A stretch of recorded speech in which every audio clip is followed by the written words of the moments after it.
Hi everyone, and thank you for joining our webinar today. We're going to be talking about traveling in and around China, which is a topic that here at CRCC Asia, we're all very excited about. We've all spent time living or traveling around China ourselves, so it's something that we feel very passionately about, and it's a passion that we want to share with as many young people interested in China as possible. So I hope that this webinar will give you a few tips about places that you can see in China, popular places to go to, and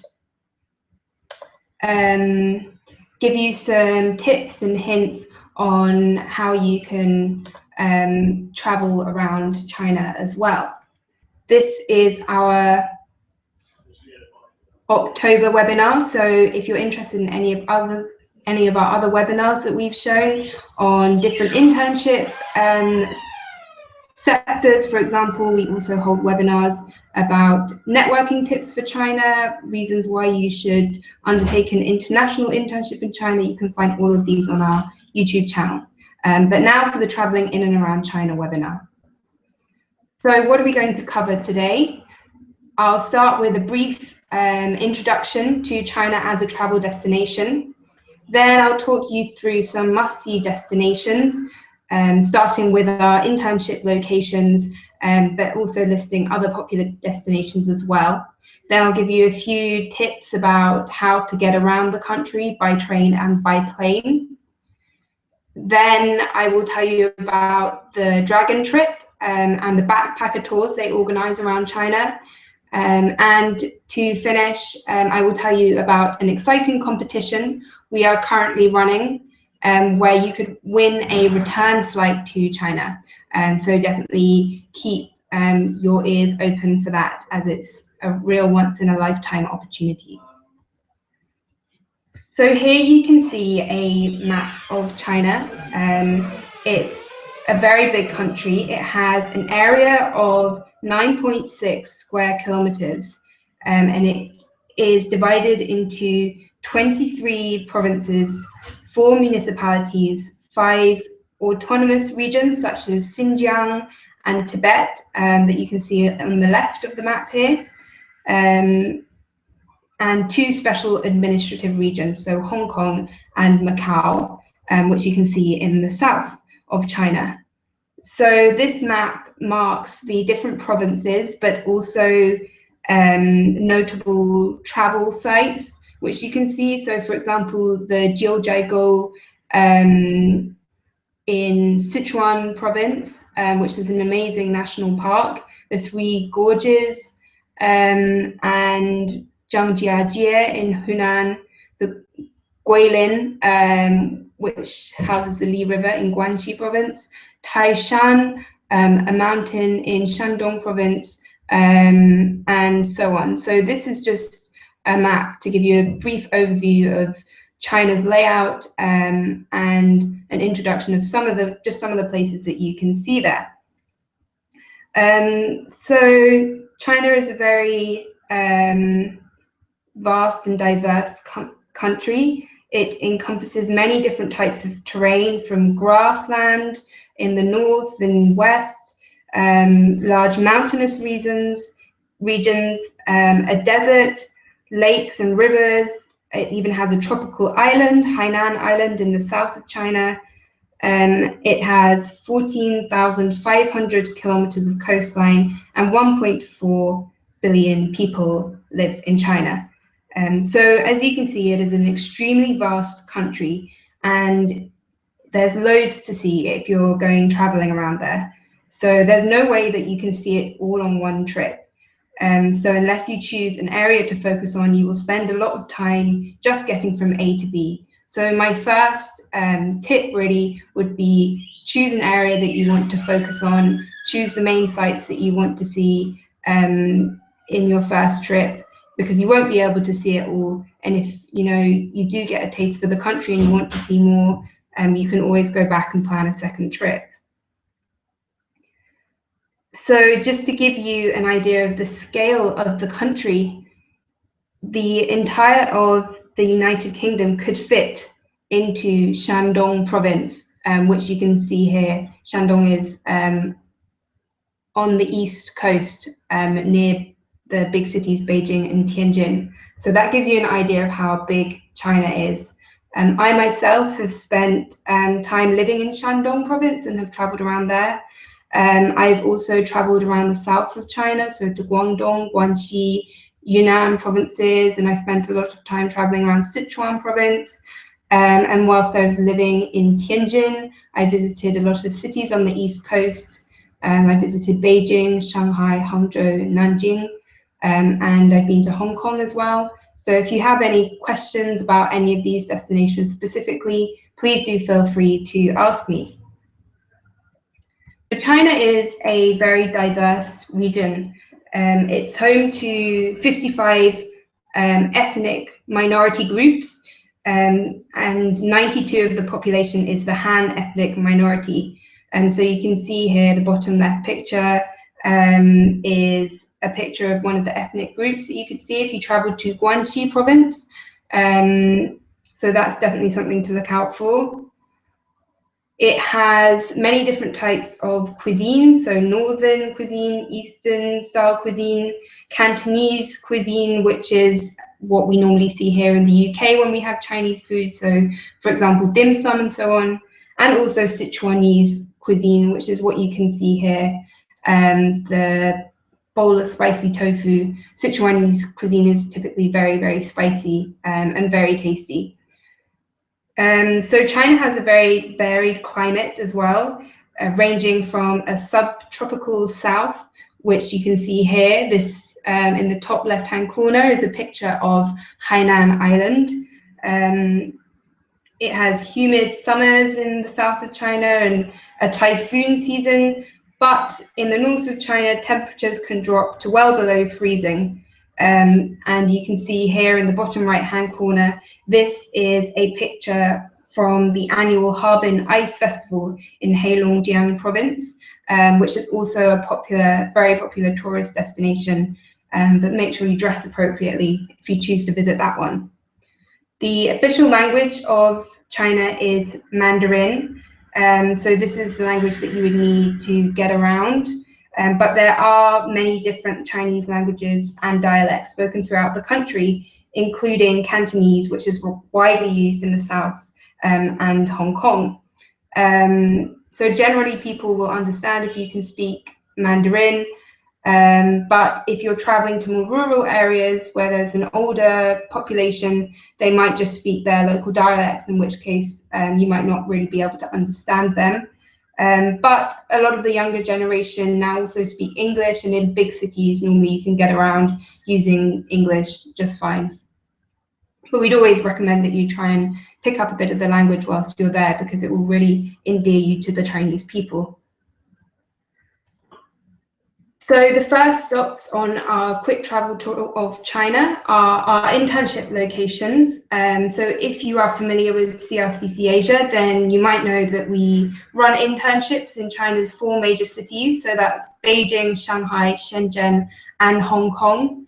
So you can see here Beijing, the first stop on our trip, is home to many popular Chinese tourist destinations. And you can see a few examples of those here. There's a real mix of the ancient and the modern. So in the top left-hand corner, this is the Forbidden City, which is also known as the Palace Museum. It was visited by 15 million people in 2014, and it's a UNESCO World Heritage Site. It was where the emperors used to live, and it's housed 24 emperors in its lifetime. So this is a really popular site to see in China. Next, below the Forbidden City, there's a stark contrast here with the modern side to Beijing. You can see the Olympic Bird's Nest Stadium, which was designed by Ai Weiwei, the very notable Chinese artist. Next to that, you can see the Great Wall, Construction on the Great Wall started in 220 BC and continued for more than 2,000 years as it was being fortified right up until the Ming Dynasty. So there's a huge history to see there, alongside the modern development that's taken place in China. Above the Great Wall picture, you can see a shot that was taken by one of our interns this summer. This was taken at the Summer Palace in Beijing. We run a photo competition for all our interns who are out in China in the summer, and this was the winner of the June photo competition, and it gives you an idea of just how beautiful some of these sites are. If you want to see any more of the photo competition entries, then they're all on our Facebook page. So where's the second internship location? Well, Shanghai is the next stop on our tour. Shanghai has a population of more than 14 million people. It's a very international city, and that's because of its strategic location as a port on the east coast of China. It was home to a lot of foreign concessions in the early 20th century, which has influenced it right up to the present day. So that history is visible in its architecture. It has a lot of colonial Art Deco architecture, and it's also visible in the population. So Shanghai has the most international makeup of any city, any of the cities in China. So you'll be in good company there if you choose to intern in Shanghai. Here you can see in the top left-hand corner is a photo of Shanghai's iconic skyline and the modern architecture in Pudong, and the Oriental Pearl TV tower sticking out in the middle. Then below that, you can see the colonial architecture on the other side of Huangpu River.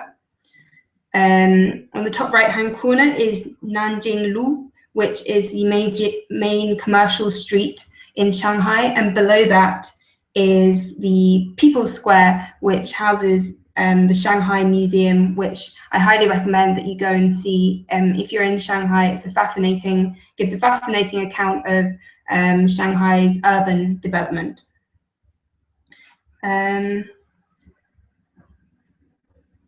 Shenzhen is our next internship location. You might not have heard of Shenzhen before, but that doesn't mean it's any less worth seeing than some of the more well-known places, such as Beijing and Shanghai. You definitely won't be short of things to do in Shenzhen. To give you a bit of background about the city, it's home to approximately 15 million people. And it is the major financial center in the south of mainland China. So it has a vibrant economy. But 40 or 50 years ago, it was just a fishing village with a population of only about 300,000 people. So that gives you an idea of just how quickly it's developed and how fast the population has boomed. So Shenzhen is located on the southeast coast of China, just across the border from Hong Kong, which means it's by the sea. So there are a lot of beaches that you can go to there.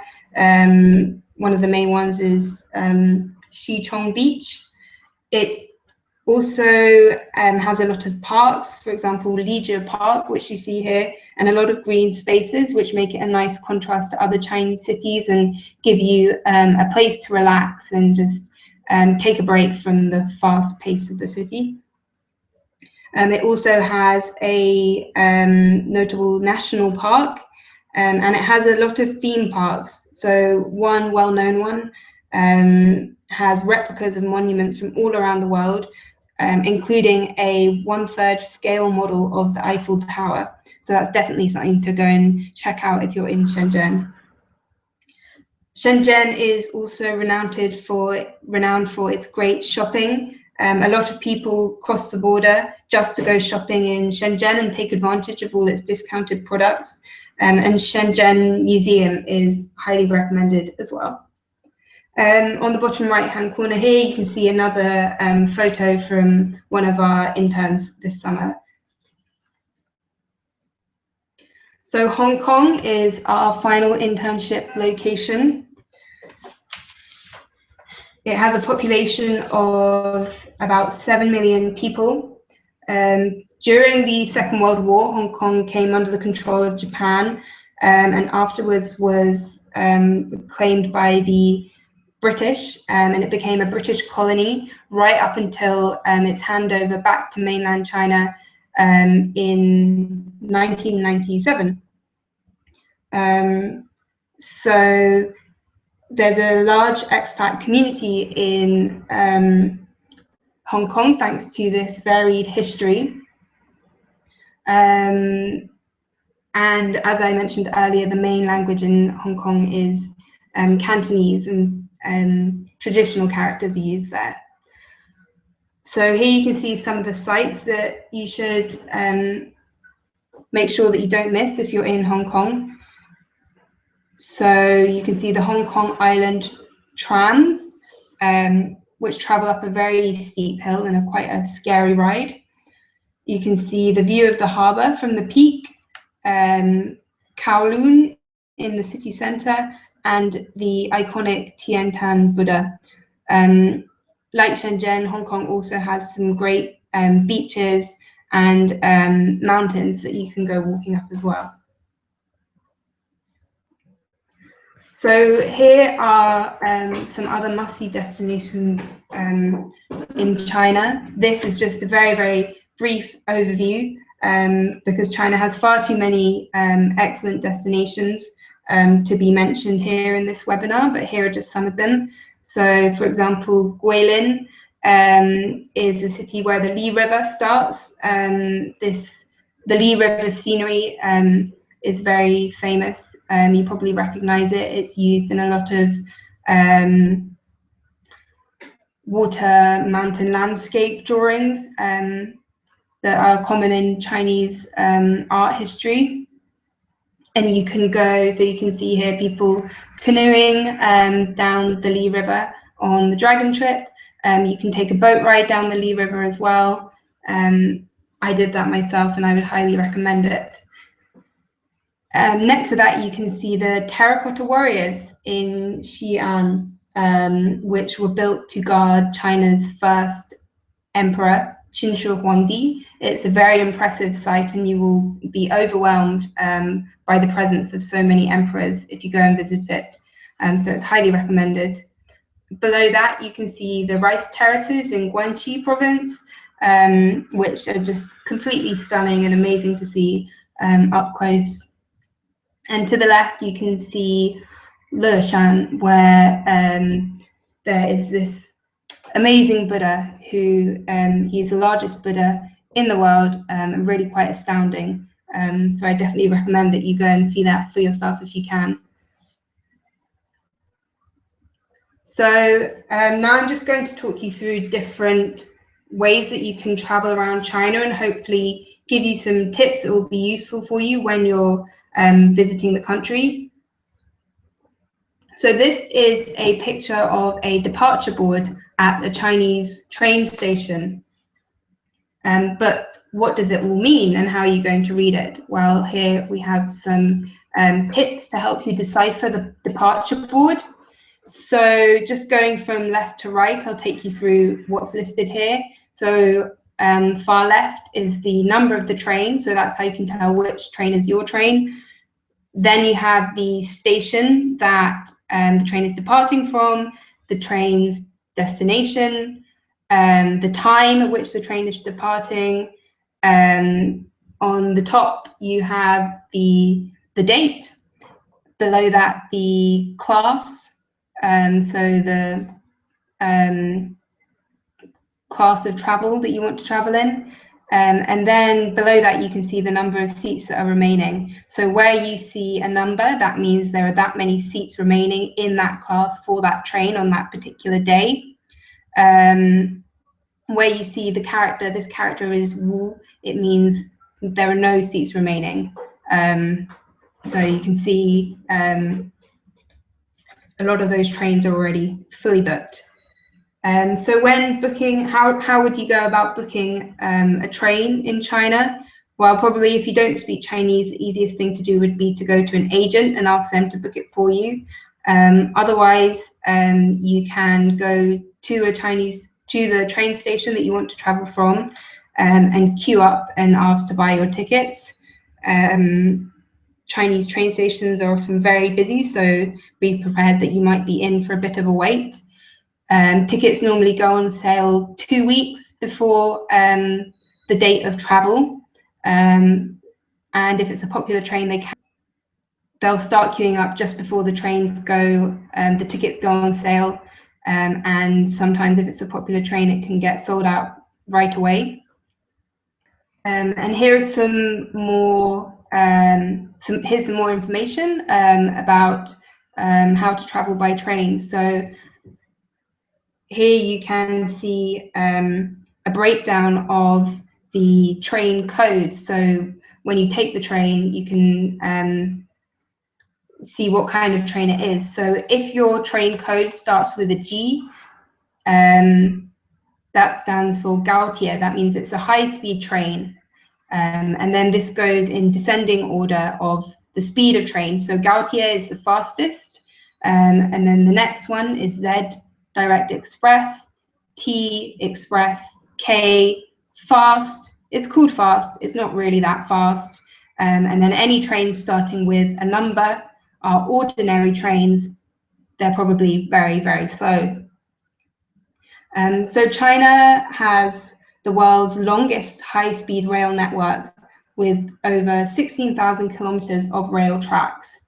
And high-speed trains can reach speeds of up to 350 kilometers an hour. So some typical routes that you can travel on high-speed train between major cities. So for example, between Beijing and Tianjin, this only takes half an hour by train. Or you can travel between Beijing and Shanghai by train, which takes 5 hours. Just to give you an idea of how much faster the high-speed train is than a normal train, if you take the K train, the Kwai fast train, that journey from Beijing to Shanghai would take you 16 hours. So if you can afford to travel by high-speed train, they are more expensive, but you'll definitely save a lot of time. So just to give you another idea of how much slower the ordinary trains are, I once made the mistake of taking an ordinary train instead of the high-speed train, and a journey that should have taken half an hour ended up taking 4 hours. So make sure you don't make the same mistake that I did. And you can normally tell that you're booking the right category of train by the price. So Chinese trains have 3 classes, which you can see at the bottom here: soft sleeper, hard sleeper, and hard seat. So soft sleeper is sort of like first class. You would have a bed in a closed off carriage of 4 beds, so you'd be sharing with 3 other people, and you have more room than you do in the other classes. Hard sleeper, you would have a bed still, but it's in a bunk of 3, so you have slightly less space, and they're not in separate carriages. Anyone can walk up and down the train, and it's all open. And then hard seats, so you don't get a bed with that. So it really depends on how long you're traveling for. Obviously, if you're just taking a short journey, you don't need a bed, but if you're taking an overnight train, which are quite common in China, then you probably will want a bed, or you'll get quite uncomfortable. I'd recommend hard sleeper. Soft sleeper can be a bit expensive, but by all means, if you're willing to spend that extra money, then go for it. But hard sleeper, you know, if it's just fine. You get to know other people traveling around you. People will always be interested to see foreigners on a train as well, so you'll probably make a few friends. And it's a real experience traveling on a Chinese train. I'd I'd highly recommend it just to experience what it's like, because it's so different from traveling on trains here. Another top tip for traveling by train in China, I'd say, if you can, learn the Chinese characters or learn to recognize the characters for your destination, so that then when you come into the train station, you can try to spot your train by the station that it's traveling to or the city that it's traveling to. And it'll just make your life that little bit easier. And you can always, if you're trying to buy tickets, and you don't really speak Chinese, if you can write the place that you want to go down and show it to the ticket officer, then that will make things easier as well. So here's an example of a train ticket which you would get to travel on a train in China. So again, here you can see all the different characters highlighted and explained. So you can see the destination station, the departure station, the date, the price, the name of the traveler, the passport number. That's another thing you will need whenever you go and buy train tickets in China. You'll need to take your passport as proof of identity with you, so don't forget to take that along. You can see the number of the train, and you can see here on the right hand side, this tells you where you're sitting, or sort of where your bed is. So you can see the characters for hard sleeper here, Ying Wo, and you can see that you're on the Zhong Pu, so that's the middle berth, and then you're in carriage 6 and on in number 9. So that's how you know where your seat is. But Chinese people are very friendly, so if you ever have any trouble finding where to sit on the train, just show someone your ticket and they'll point you in the right direction. Another useful tip to learn are the directions, so east, west, south, north, Dong, Xi, Nan, Bei.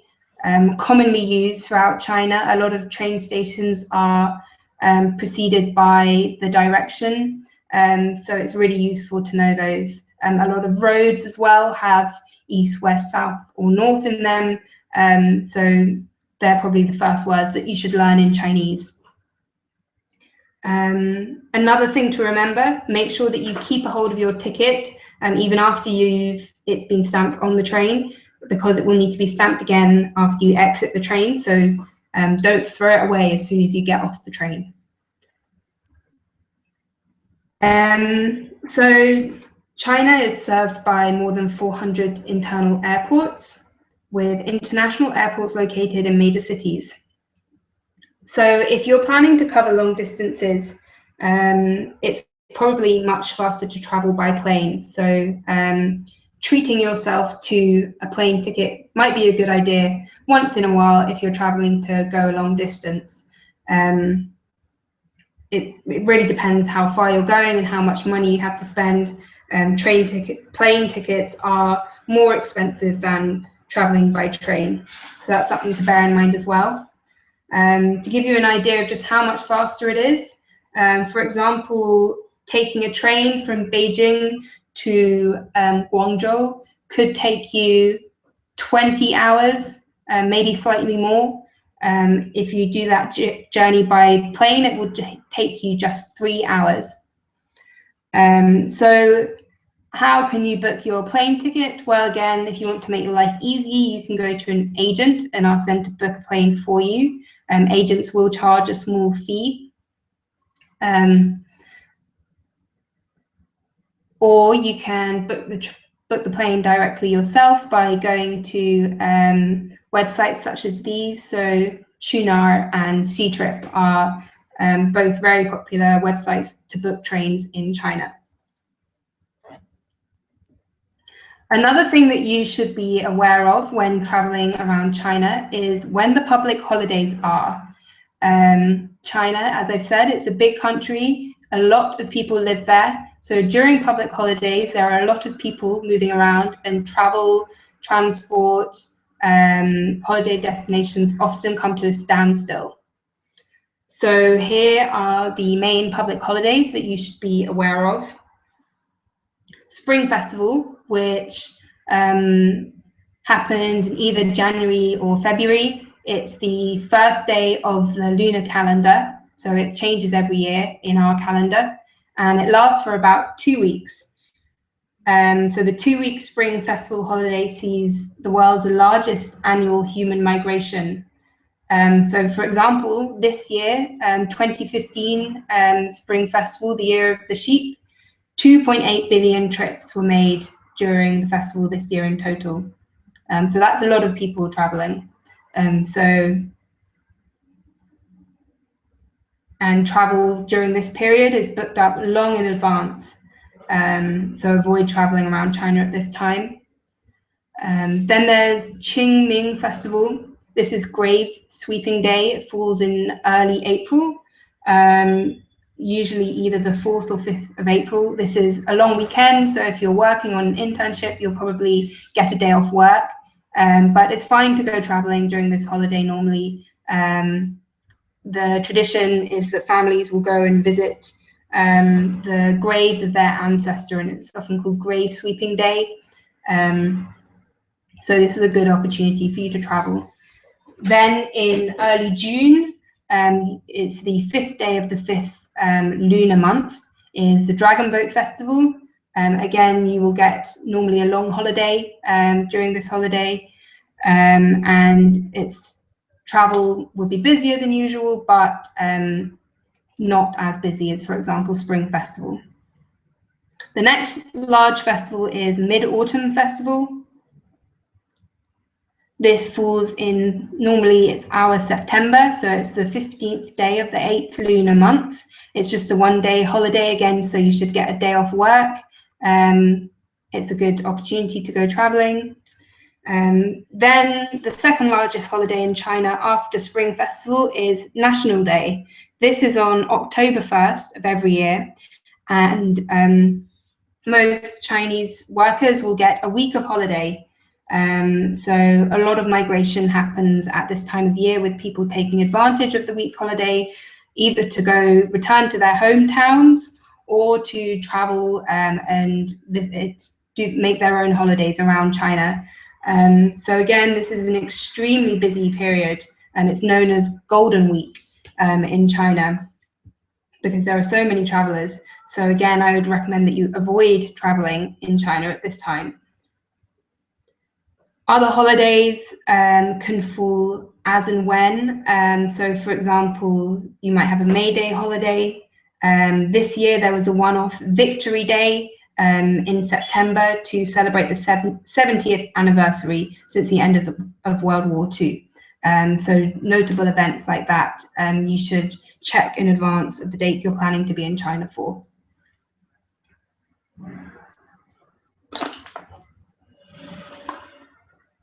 So now I'll introduce the Dragon Trip. The Dragon Trip are CLCC Asia's sister company. So the CLCC Asia founders decided to invest in the Dragon Trip, so we have very close ties with them. They organize backpacker tours around China, which are also available as an optional add-on to the China Internship program if you're planning to apply for that. So you can see a photo here of some people on their Dragon Trip, and some of the Dragon Trip team are in this photo taken on the Great Wall as well. So here are some of the backpacker routes around China that you could be doing if you choose to do a Dragon Trip. If you want to add on a Dragon Trip tour to your internship, then the Internship Plus travel program is what you should apply for, and you'd be traveling for 21 days, starting from the city that you're interning in, and doing a round trip, so ending up back where you started. So for example, if you're interning in Beijing, you would start after you finish your internship, and then you would start the Dragon Trip in Beijing and travel to do a 21-day tour of China and then end up back in Beijing so that you can book a return flight to China, which makes it more straightforward. Some of the sites that the Dragon Trips visit, so for example, Chengdu in Sichuan Province, where you can see the pandas, also Shaolin, which is the home of Kung Fu, and near Xi'an, where the terracotta warriors are. Then you could also be camping on the Great Wall, or having a night out in Shanghai, or going down the Li River and ending up in Yangshuo. The Dragon Trip also organise weekend trips, for example, to the Great Wall. So you can do this during your internship. So for example, if you're in Beijing on an internship, you can take a weekend trip to the Great Wall. And you can add those on once you're already in China, so you don't need to worry about choosing those options in advance. So if you're short on time, then that's a great option. Or if you don't have much time to travel around China, then you can also do a shorter 8-day trip. The Dragon Trip have also recently launched North Korea as a new destination, which is a very exciting destination. So if you're interested in that, then you can get in touch with them at thedragontrip.com. So this is a very exciting competition that we're running throughout October. So we're delighted to say that we have 15 return flights to China, sponsored by the British Council. These flights can be awarded to anyone who is accepted onto our China internship program during the month of October. So if you're interested in going on one of our internships, then now it is a great time to apply. So how can you be entered into the competition? Well, it's very simple. It's a social media competition. You just have to find your favorite photo of China and submit it to @CRCC Asia, along with a caption that sums up your motivation for doing an internship in China. So you can submit your photo to us either through Facebook, Twitter, or Instagram. And don't forget to use the hashtag GenUKFlightComp. So the competition is running throughout October, and you can find out more about it on our website. So if you are interested in applying for the program, it's a very simple application form. You just go to our website, crccasia.com/apply. There's no application fee. You upload a copy of your CV, answer a couple of motivation questions, and then if we think you're a suitable candidate, we would invite you for a telephone interview. So if you are interested in gaining international work experience and seeing China for yourself, I would highly recommend that you apply. So you can keep up to date with our latest news and offers, such as the flight competition, by following our various social media accounts. So obviously we're very active on Facebook, Twitter, Instagram. You can watch our other webinars on YouTube, and we also have accounts on the Chinese versions of those sites, so Weibo and Youku. And here you can see a list of our global offices. So our 4 China locations, and then the nearest office for most of you is probably the London office, which you can contact at london@crccasia.com. So that is the end of the slideshow presentation. So now we'll start the Q&A. So if you have any questions, then please do ask.